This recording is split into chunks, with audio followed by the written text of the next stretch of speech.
Well, welcome back. Looks like we have this next assignment. We're going to style this table. How do I know it's a table? Because down here we have the table, other than the title of the assignment, of course. And inside that table we have this table row with table headers that include the card game name, the number of player, and who owns the card game. And then we have the card game Uno, number of players 2 to 10, who owns it, Jill. We have Phase 10, which is 2 to 6 players, and Jimmy owns it. Skip Bo, which is 2 to 6 players, Janet owns. And then Solitaire, which is a one-person game, and everyone owns it, apparently. And for mine, I have an extra fourth game. For your assignment, I believe it only had 3 different games. Now, up here in the top, we have our style sheet, and in the style sheet, we have a table, which for the table tag down here, it has a font size of 18 pixels, a background color that's azure for me. Of course, yours will be a little bit different. And you can see here's my table with an outline or a border that's 1, and then it has that background color of whatever it was, azure. Yeah, there we go.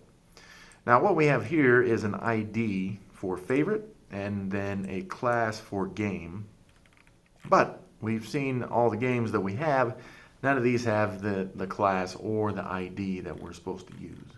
So that's what we need to do in this one, is for each of these items that are games, we need to give the game class. So that's what we're going to start out by doing. Of course, we're not going to be in the table header. We're going to go to each of these games. And for example, Uno right here, which is a game, we're going to give the class equals quotation, G-A-M-E, close quotations, okay, because it is a game. And we're going to go down here for phase 10 as well and do the same thing. Class equals quotation. It is a game, G-A-M-E, and we're going to do this with Skip Bo as well. It's in the class, C-L-A-S-S equals quotation, G-A-M-E, close quotations right there. And for those of you that are a little bit more shrewd, perhaps you copy that, and then down here for the next table data for Solitaire, you can also put this in as a game. So what is that going to do? It's going to give it a background color that's goldenrod, and it's going to make the color of the text ghost white. So if we go to our web page now and reload this, you can see all 4 of those card games that we have listed are now a white text on a goldenrod background.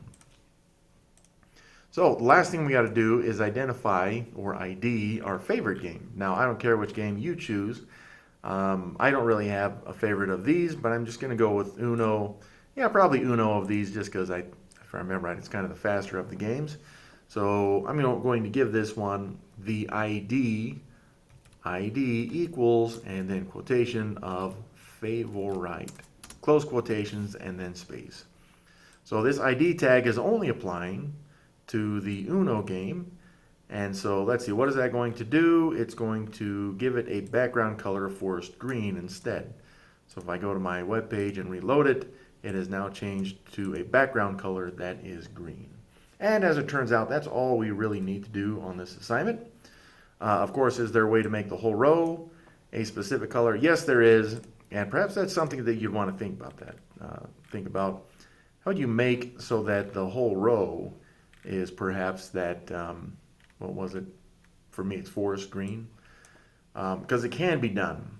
Now, of course, I'm using different colors than the ones you guys have in your assignment. So just be aware of that. Check the values and colors that you should use if you're going to be doing this for credit, okay? But at least for now, this is most of the code. That's all the code right there. Hopefully that helps you guys out. Thanks for watching. We'll see you guys in the next one, though.